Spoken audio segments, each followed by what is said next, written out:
This podcast is for entertainment and informational purposes only. The views expressed by the hosts are their own and should not be construed as definitive or factual. Listeners are encouraged to conduct their own research and form their own conclusions. Discretion is advised as some topics may be sensitive or controversial. This is Babe, Let's Join a Cult.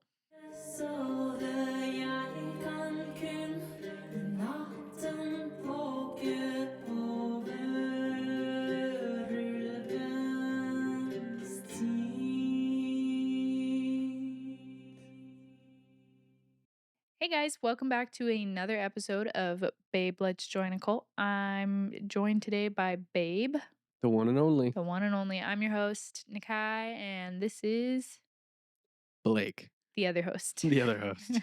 Get ready for another episode of dyslexic reading because I wrote it this week and I will struggle my way through it. Woohoo, we're here for it. Yeah, well, it's late. I've had a long day. Gonna be a little tongue tied. Mm, Mm. some sexual innuendo to start No, us off right. it's not what it was. Uh-huh. It was just a fair warning if I read this weird. Whatever you say.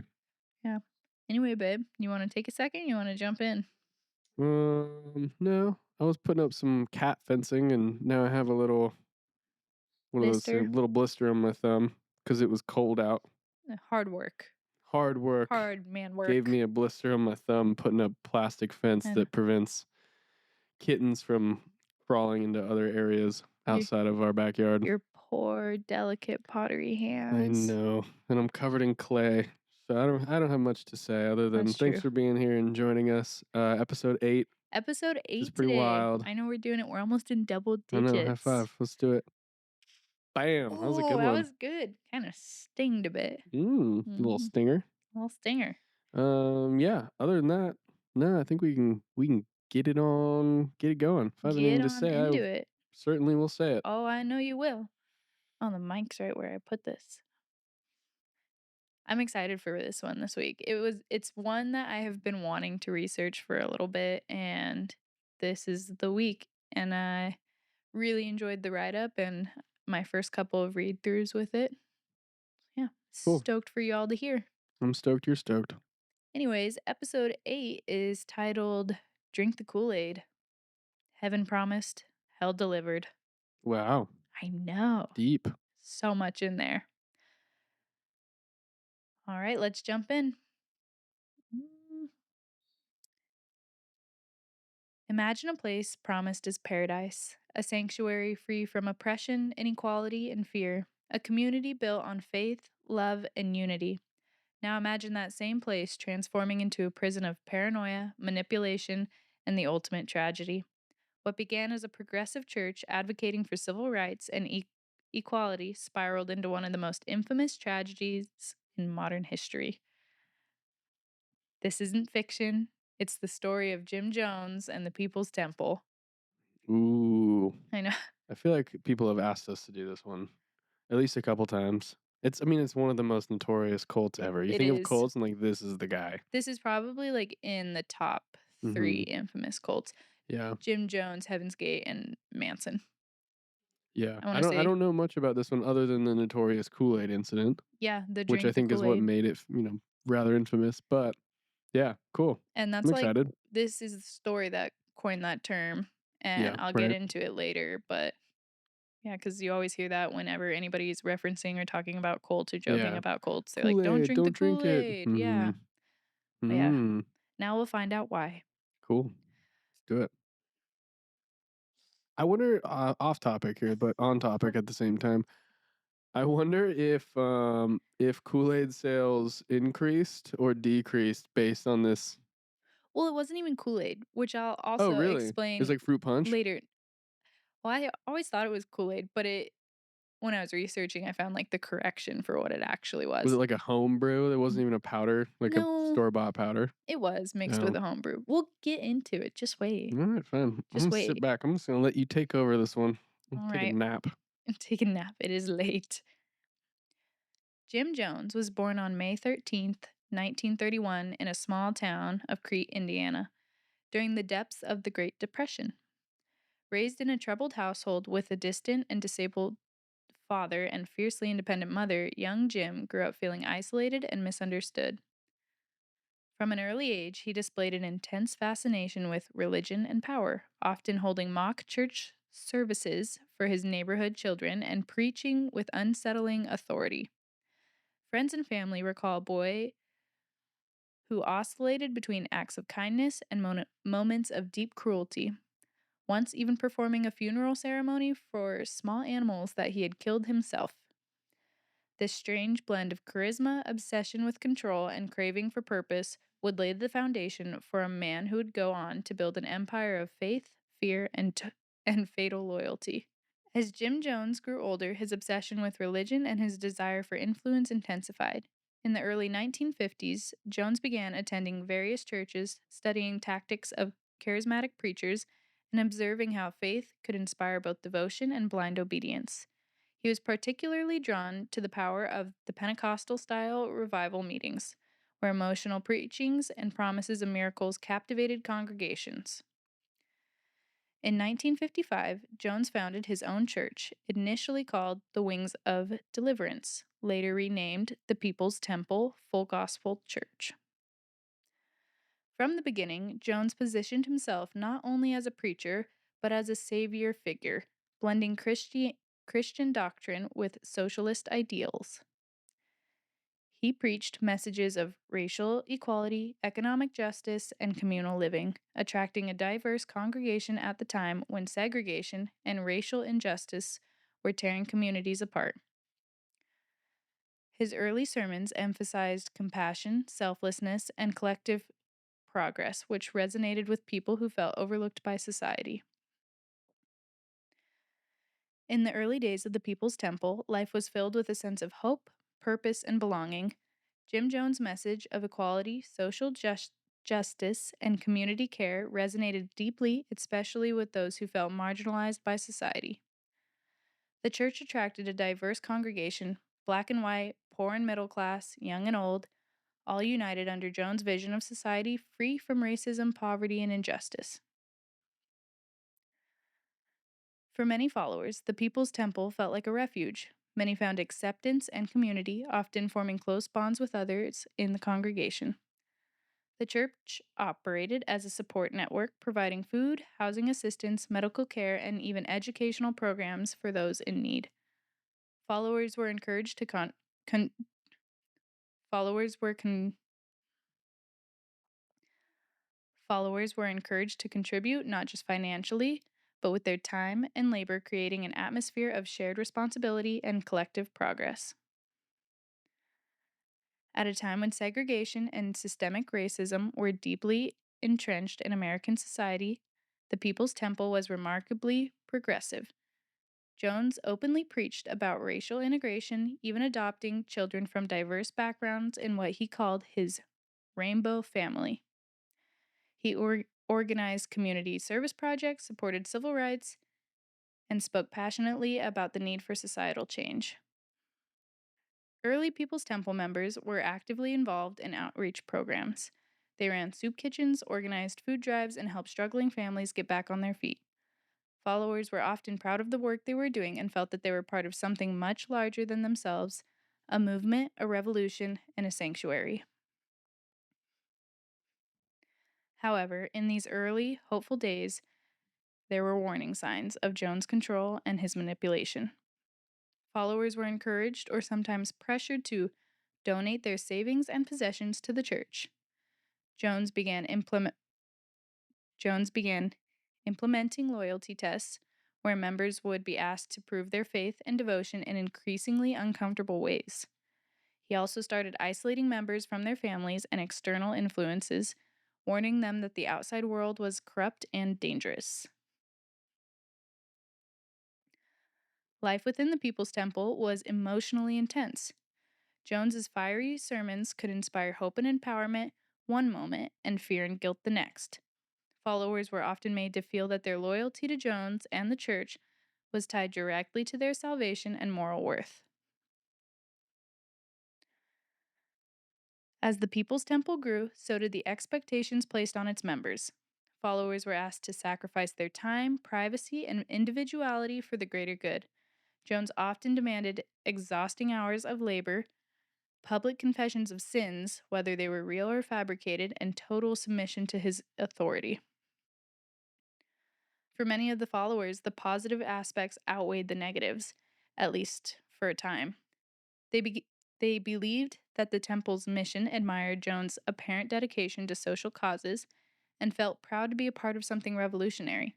However, beneath the surface, manipulation, emotional abuse, and corrosion were already beginning to take root.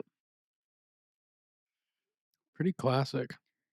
Like overall, everything you've described so far is like on par for all the cult characteristics, everything we've ever screamed about on this podcast about like this is a cult. It's like, damn, he's just hitting the nail on the head in this one. Yeah, and just like starting so great Hmm. and like could be something so great. Right. Like all the pieces are there for it to go either way. Like he's so influential, he has so much power, and he's creating a community, and then He's this great he leader. decides to go, yeah. Hmm. Yeah. And then, of course, like it's actually really cool that we did the monotheism podcast last week because it kind of plays into Hmm. um, considering the fact that they had Christian values and he's monotheistic, and he was the pinnacle of how his congregation connected to the divine, which, as we talked about, is Yeah, that like such a cult. authoritarian. Yeah. Yeah. Um, and just being that intermediary between God and people Hmm. just gives him incredible amount of influence and power and control and the ability to leverage that connection to his followers, which is the Yeah. makings of someone who's very capable of manipulating you if they desire. And I also found it interesting that like he had this fascination with it from a very young age. Like as a kid, he was holding fake sermons for like Mm, the children in the neighborhood and he was mm, holding fake funerals and he like craved that level of like power mm. and like attention. Yeah, I wonder if he saw someone do it, or maybe like he probably went to church as a kid and he saw the pastor, he saw someone who was like, I could do that, or he And he had was some like, "Oh, look at inclination this for great it. person." Yeah. Yeah. Yeah, I mean, in a community too, like those people are so looked up to and so idolized and so appreciated, and like use of an immense amount of energy coming your way and attention coming your way. Um, I'm not surprised more people don't attempt to emulate that. You know, Mhm. I guess I mean I wouldn't like I just don't want that amount of attention. It's like I think certain people crave different things in life, but yeah, if they are extroverted in that way and they just like love that kind of spotlight, Mhm. it's cool. Mhm. Yeah. What began as a tight-knit community built on ideas of equality and justice would soon become a cult of personality, where questioning Jim Jones became synonymous. Synonymous. Synonymous. Thank you. I got you. It's got to happen a couple times at least Mhm. with questioning faith itself. For those who remained loyal, the journey would lead them deep into the isolated jungles of. Oh man, I forgot to look how it's pronounced. Guyana? Kenya? Guyana? Guyana? I'll Guyana? I'll look it up. I was gonna look up the pronunciation and like play it before I did this so I could Yeah. know how to say it, and Looks like Guyana. I Guyana? completely forgot. Guyana. Mhm. Anyways, he wanted to lead them into this isolated jungle and into one of history's darkest chapters. But alongside his progressive rhetoric, Jones began to demonstrate a growing thirst for control. He would stage elaborate faith healings using planet actors in his congregation to convince followers of his divine power. Behind the scenes, he began testing the loyalty of his followers, demanding absolute obedience and discouraging dissent. He preached that the world outside the temple was filled with corruption and hatred, positioning himself and his church as the only refuge from impending societal collapse. Classic. Classic. Yeah, I'm guessing since this was like, I mean, this is during the Great Depression, 1950s. 1950. Well, he was born during the When Great was it? Depression, Yeah, I was gonna say, yeah, 1930s. okay. Great Depression Um, is earlier than that. no, he was born during that time, but Mm. like he kind of started 1950s through, Mhm. and this goes through 1970s, I believe. Okay. So like a pretty early on cult. Right.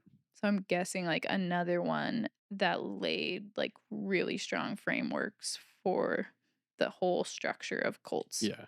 Well, I mean, we don't really have information on this, but I'm not really sure when the word cult was actually coined and culturally Mhm. used to describe something or describe a group. But I would imagine that this is part of that, you know? Well, we talked about that a little in our episode on Akhenaten, like Hmm. the first technical cult, Right. and how the meaning, like cult was a term a long time ago, but it meant something different. And then as it gets modernized, the definition slowly changes, but there is also like no specific definition for a cult. Right. Right. Yeah. Hmm. Where are we? No. By the 1960s, the People's Temple had gained a significant following and had relocated to Ukiah, California, in search of a safe haven from what Jones described as an imminent nuclear apocalypse.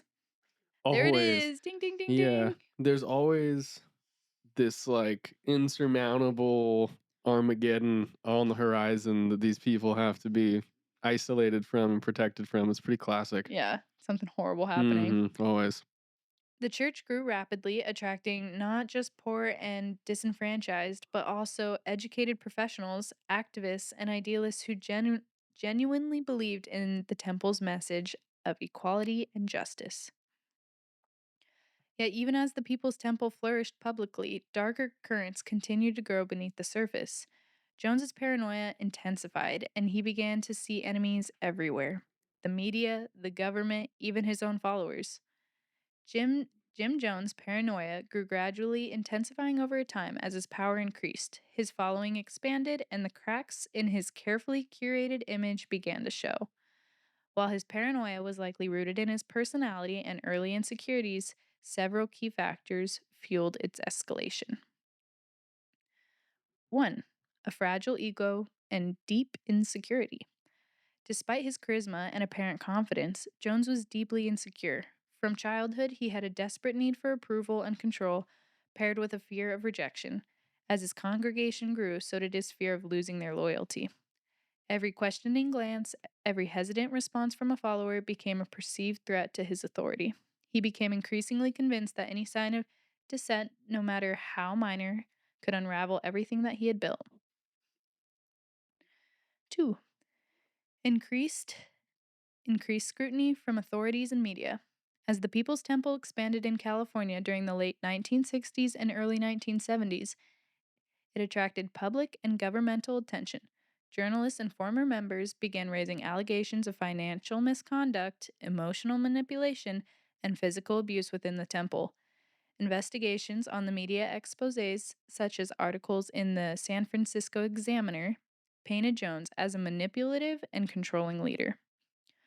This public scrutiny powered his paranoia, leaving him to believe that external forces, media, law enforcement, government agencies, were conspiring to destroy him and his movement. It couldn't be him. No, no, how never how him. could it be? No, no, no, no, babe. It's That's so everyone classic. Yeah, else. right. That's the narrative. Huh. It's I love that despite what is occurring externally, he's all these people are interested, all they're following him, they adore him, they love him, like his own just rotten sense of self-worth It's just like eventually spiraling and eventually is projected outward, mhm. which is a fascinating element, I feel like, of a lot of these cult stories, but just kind of human beings in general. It's like we eventually will create this equilibrium. It's like even if your external world demonstrates a higher value for yourself, if you don't believe that, you will bring your world down to meet your level, Yeah, and or like vice versa. I think there's power the other direction too, but specifically to this case, I love that that is what occurs and happens more often because mhm. Charles Manson had a similar kind of crazy trip going on. Yeah, His like was the different, paranoia but began and but yeah, totally yeah, his was strange and there's so many conspiracies around for sure. Charles Manson's not being technically his. Yeah, But but just as it evolved, he got crazier and crazier mhm. and crazier, and this is occurring in the same fashion. Yeah, and like as like the pressure like builds and things become bigger and bigger, like then of course like they start to crack under the pressure. Right. Yeah. Yeah, and just the fear of losing the power and control Yeah, like, I've and built it up this authority. far, Yeah. like, I Hmm. yeah. The prestige. Mhm. Hmm. 3. The burden of maintaining an image. Jones carefully curated an image of himself as a selfless, saint like leader, a savior figure committed to social justice and equality. Behind closed doors, however, he was engaging in abusive behaviors, drug use, and manipulation of his followers. The weight of maintaining a double life became unbearable. Hmm. The fear of being exposed, of his followers seeing him for who he truly was, caused his paranoia to spiral. He began to believe that spies, traitors, and enemies lurked everywhere, even within his inner circle. Drug use and mental instability. Jones' reliance on amphetamines, and I you, know. ca- you can't maintain anything high on those, man. Yeah. You should know that. Yeah, listen to Blake. Yeah. And barbiturates. Barbiturates. Yes, Yeah. thank Damn, you. who else? So sorry. Who's the guy? Man, I shouldn't have brought it up because now I'm not going to remember. But he was responsible for getting a ton of investment recently. Meanwhile, he was just high on amphetamines. What was he? Oh, man, I have no Sam idea what you're talking Friedman. about. Damn. Someone's getting in the comments. Will let me know, or I'll just look it up after. But anyway, Hmm. continue. I can't remember off the top of my head. Anyways, his reliance on these significantly worsened his mental state, as it does. Imagine that. You're freaking out thinking there's police outside your door. I wonder why. Yeah, because you're fucking high. You're high on amphetamines. What are the odds? Amphetamines heightened his paranoia, aggression, and erratic behavior, while sedatives likely made him even more unstable. Mm-hmm. His drug use blurred the lines between reality and delusion, making it even harder for him to distinguish between genuine threats and imagined conspiracies. 5. The fear of losing control over his followers. Jones demanded absolute loyalty from his followers, but as cracks began to form in his movement, Hmm. mem- Crack. was so stupid. Well, he's doing crack, so it was just funny to me. Not he's Anyways, probably not actually doing crack, but as cracks began to form in his movement, members leaving, whistleblowers speaking out, he became increasingly desperate to maintain control. He implemented tactics such as surveillance, spying on followers to root out dissent, public confessions, forcing members to admit sins in front of the congregation, isolation, cutting followers off from their families and outside influences. The more followers he controlled, the more he feared losing them. His belief that his flock would betray him became an obsession he fixated on. A messiah complex. mm-hmm. Mhm. Jones began seeing himself as a messianic, Mm-hmm. That works. yeah, Sounds good enough to me. figure. Godlike. Yeah, Yeah. someone chosen by a higher power to lead his people to salvation. He preached that the world outside the temple was corrupt, racist, and on the brink of collapse. This us versus them mentality fostered a siege mindset where every external force became an enemy and every critical question was seen as a personal attack on his divine authority. That's a lot of pressure sober. I couldn't imagine handling all that pressure while Well, that's high probably on why he meth. needs to be high. That's a lot of Probably. pressure He's like, I sober. can't handle it. And then you're on meth and you're just like, wow, this is even harder. Yeah. Well, my I goodness. imagine. I would imagine, yeah, we don't know. I don't It's know. not really a drug of our choice, but Haven't dabbled. I can guess that that must be excruciatingly difficult. Yeah, and he had like a lot of followers. Right. So, Was there a count at the height of his yeah. Well, there's a death count. well, yeah, but that may or may not have been at the height of his That's true. I should have looked it up. But pinnacle of his group like, size. I want to say in the thousands. Really? Yeah, because the death count when we get there is Mhm. high up there. Substantial. Yeah, so if that's after members, like some members had left, that's still like a substantial amount of people that he had following him and looking up to him. And Crazy. that's also a substantial amount of people that he was paranoid about and, like, keeping Yeah, tabs on and, like, totally. weeding out. Damn. Yeah, that I mean, I know he ends up being a horrible person, Ugh. but just trying to have some understanding of the amount of pressure. Like, most of us barely have to deal with ourselves, you know? It's like we Most of find a us way to can avoid barely deal with ourselves anyway. ourselves. Totally. Ironically enough, all he did was avoid himself and then have to deal with 1,000 people, you know? Mhm. I'm like, I wonder what the trade-off is. He's like so adamant to avoid all the internal combustibles. Well, I think, like, probably also in his mindset, he's not avoiding his internal self, he's, Totally. like, letting it go free, he's meant to do this. Right. Yeah, he's just spun it. I This mean, is I'm sure his he's delusion, never and he fully believes in it. right. Which, yeah, I just think it's wild because like his internal self is clearly communicating and fabricating all these narratives that he's consumed by. Mhm. Yeah, I wonder if it ever crossed his mind just to, or if he's too far down this like narcissistic ego trip to Probably too far down. even be able to stop and recognize what's going on. Be, like, self-aware and, like, a little worried Like for your maybe even like a sanity. moment of like, hey, I wonder if I, was If just I, like, honest really and fucked actually this up. worked on some of the things I'm Oh, struggling with. No, of course not. no, that's Yeah, not how these stories you don't go on go. to poison a bunch of people if that's how your experience is. Mhm. 7 is the move to Jonestown. Isolation breeds fear. In 1974, Jones moved his congregation to the remote jungle of Guyana, creating Jonestown, a so called socialist utopia. This physical isolation magnified his paranoia. He had full control over communication with the outside world. He was surrounded by people that were utterly dependent on him, and he had no external oversight or accountability. Where is Guyana? Guyana? I don't remember. I That did look seems it up and I that seems did read it. important. I'm assuming it's not in the United States. It's a remote jungle. Do we have jungles in the United States? I don't know. I just wonder, yeah.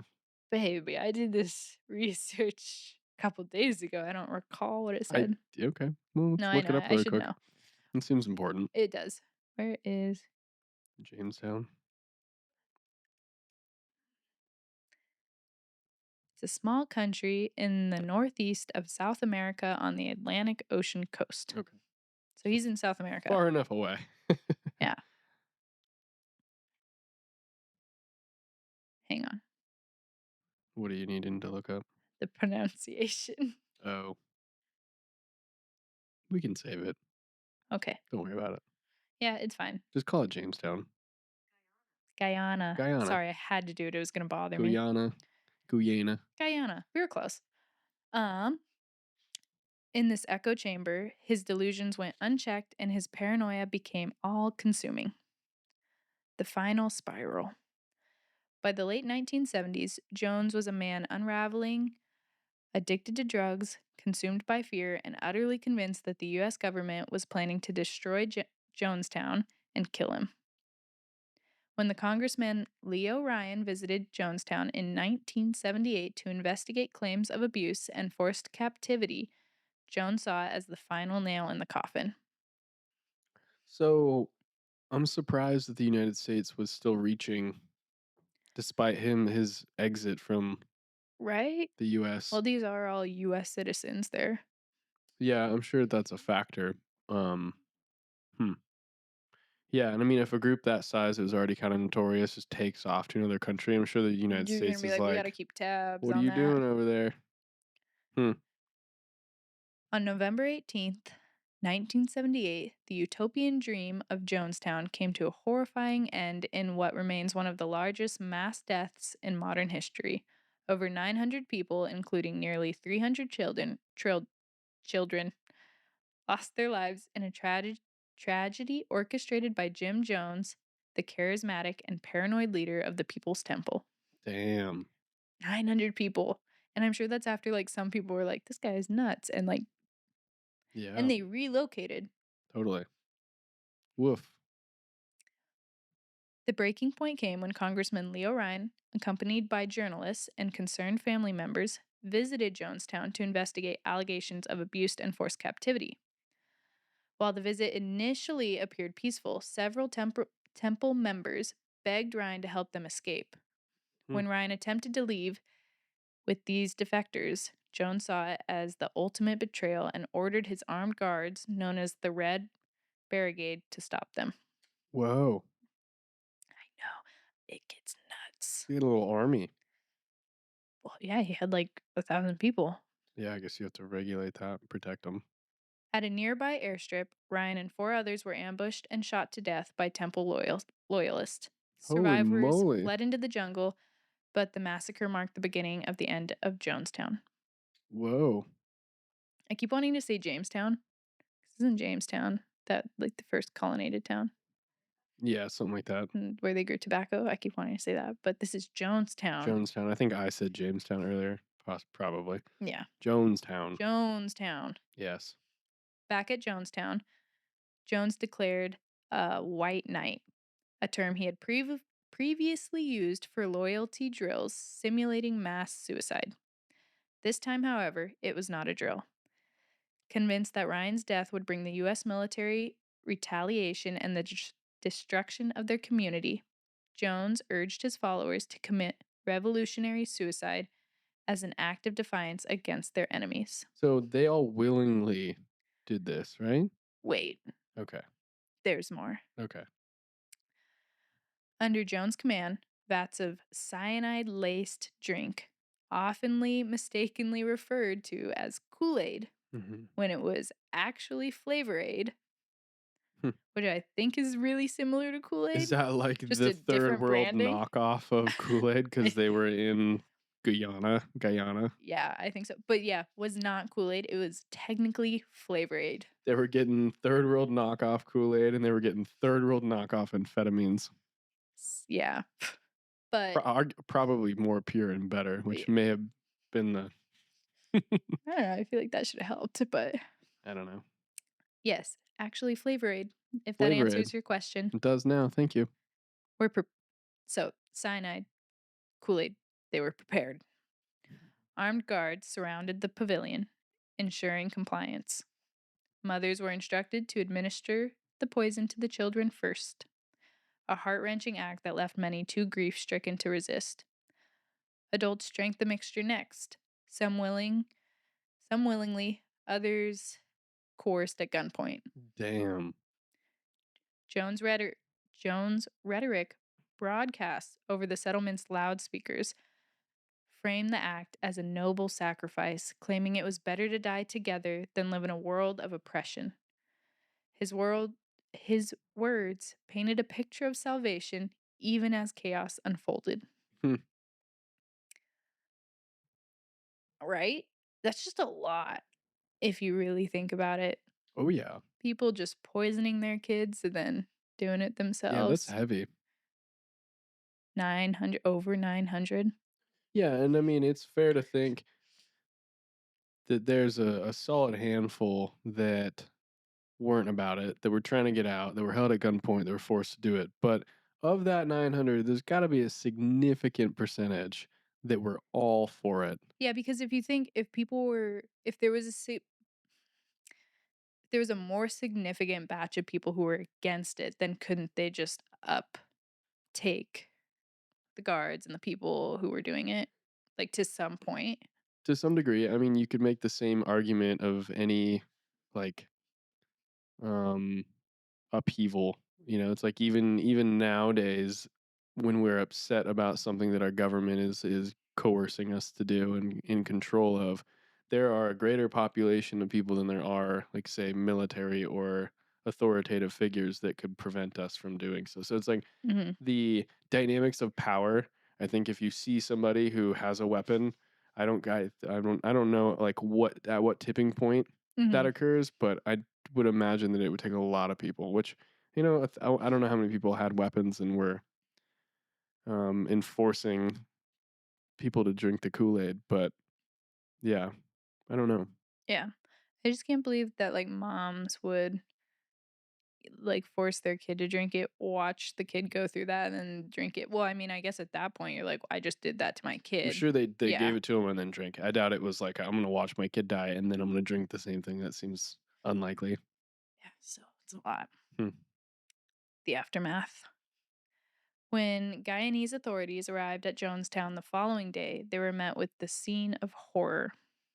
Bodies were scattered across the compound, many lying face down in a chilling, orderly fashion. Among the dead was Jim Jones, who had died from a gunshot wound to the head, likely self inflicted or administered by a trusted aide. In total, 918 people died, including those killed in the airstrip. The majority of the temple members who had followed Jones to Jonestown in search of a better life. Their deaths were the accumulation of years of manipulation, isolation, and fear orchestrated by a leader who had promised salvation but delivered devastation. In the end, Jim Jones' fear of losing control became a self fulfilling prophecy as his paranoia drove trust away, loyalty, and ultimately any chance of redemption. The Jonestown Massacre remains a grim reminder of the dangers of charismatic leadership, blind obedience, and unchecked power.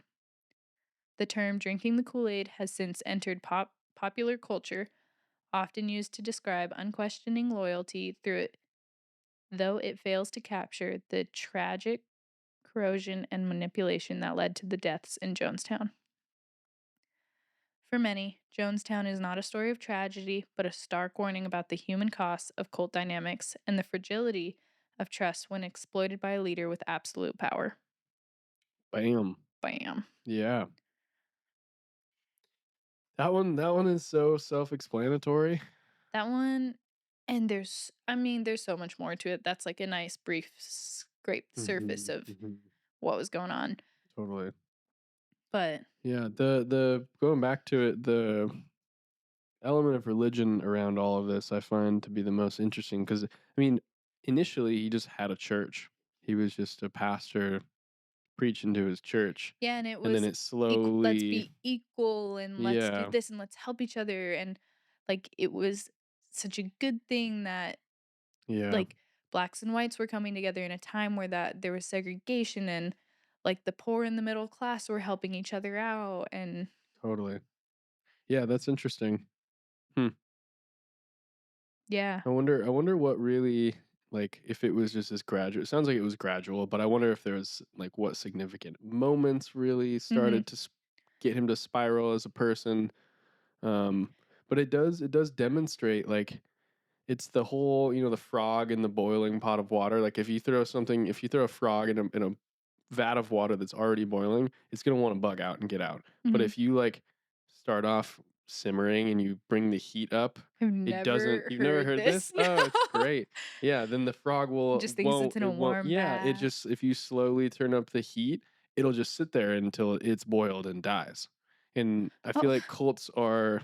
It's symbolic to how cults function too, which, if you were to then, like, let's say, a month before go to Jonestown, you'd probably be like, y'all are nuts. But yeah. if you're indoctrinated early, and I think And you another see the thing, growth and the progression totally, and the people joining the community building. and you have all this, like, but he is such a good guy because he's done all these things. And I've known him for Yeah. this It's like long. seeing the And best in a person and then like putting yourself through hell because you see the best in that person, even though they're like horrible to you. and you It's kind of the believe that same like if thing. you keep putting yourself through that hell, like things are only gonna get It'll better. get And the better. good It'll we're get doing better. is gonna make a difference. Totally. When really it's just getting worse and the manipulation's getting darker Yeah. and Just your own version the of Kool-Aid. abuse.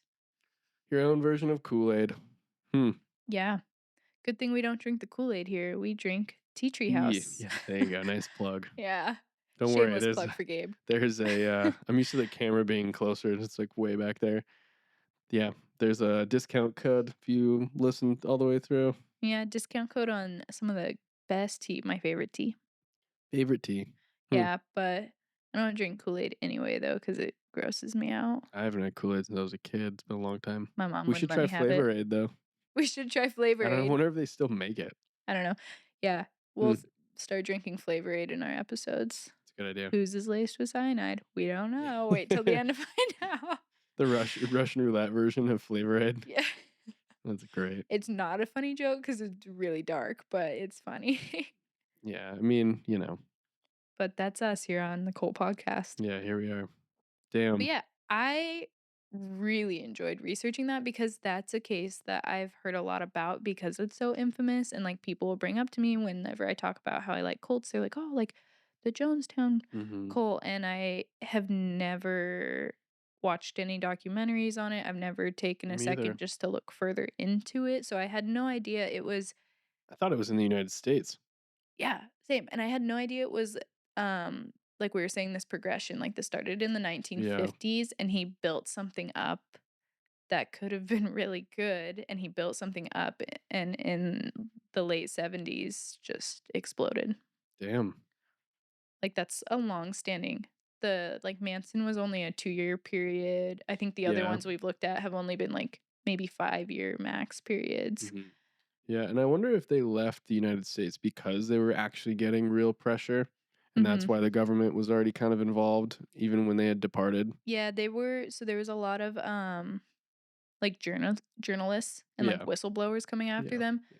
about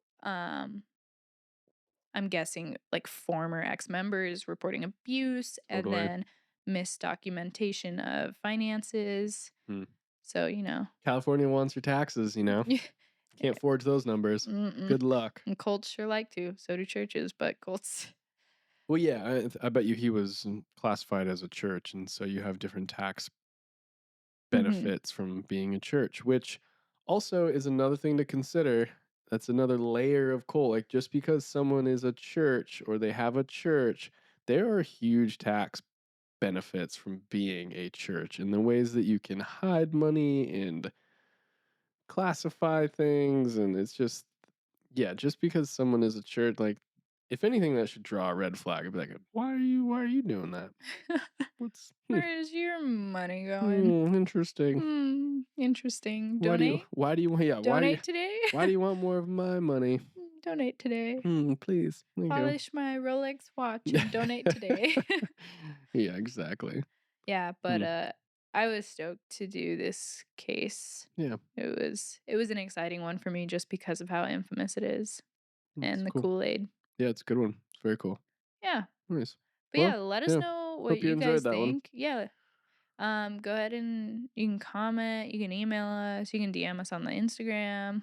All the things if you feel inclined to do so. Yeah, give it a follow, give it a like. Check us out on Yeah. YouTube, Spotify. We're on Apple now We're on too. Apple every Friday.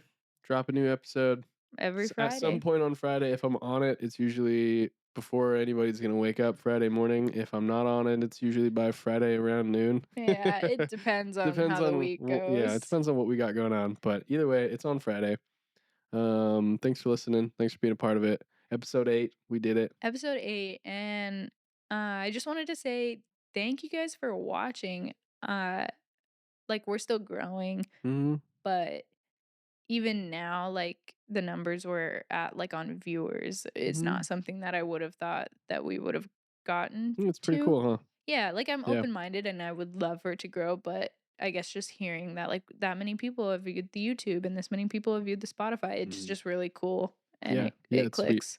We appreciate it a lot. Yeah, we appreciate it. Going forward, it sounds like when she does her episodes, they'll be more true crime oriented. Like Infamous, Hmm. Cult Case, The Right. Goodies, Mine will be more, modern. yeah, exploratory, kind of like investigative Yeah, almost like of this connecting things. could be a And cult. This is a cult, but we don't yeah, realize it's a cult. I'll try to apply it more towards like current event type stuff or current kind of conversations culturally. Like the monotheism one was kind of like that Mhm. in the sense that I was just taking in information and requests we were having, and I was like, how can I wrap this up and have it still be applicable to the cult podcast, of course, and through the lens of cults. And so we'll be mixing it up just depending on A who nice is the blend. host of Yeah. the day. Who's So the host of the day? But feel free to also always send us any requests. yeah, please. If you have Love it. any, I wanted to say this in the last one and I forgot to. If you have any like, stories of being a part of something that could potentially have been a cult or it was a bit culty, feel free to send them our way. I would love to read them. Mhm. You can email us at babeletsjoinacult@gmail, Mhm. or you can just DM us. So if you have any stories of maybe being in a cult or you think you're in a cult now and you wanna talk about it, or Ooh, that would be cool. We could do some call-ins of someone who's in a cult now and wants to chat. they're not sure, they're like, "Is this a cult? I Yeah, need they help." really that's, like, why we're doing it primarily is, like, cult awareness just because we recognize, through personal experience and, of course, through the more research we do, the devastating effects these institutions and these organizations can have on people's lives, and And how so common they are so common, and everywhere. obviously there's There's different levels, levels there's, of like, the severity, harmless, but there's the, yeah. "This is not okay." Totally. But I think it's the more aware we are, the more we can recognize what's going on and hopefully dodge some of the implications of being a part of something. Um, and if you want to be a part of it and you know it's a cult, then at least you're aware and you're not like, you know, Or you can join blind the to fun that. So harmless ones. yeah. Anyway, I think it's a societal thing. We create these communities and cults are a factor in that. But Yeah. yeah, From cliques in high school to cults in the adult world. totally. That's going on a shirt. Awesome. All right. But yeah, well, thanks for listening, guys, Thanks for and being. we will see you next Friday. Maybe the story's from Babe, maybe it's from me. We'll figure it out. Yep. Bye, nerds. Bye, see ya. Sove jeg kan kun i natten våke over ulvens tid.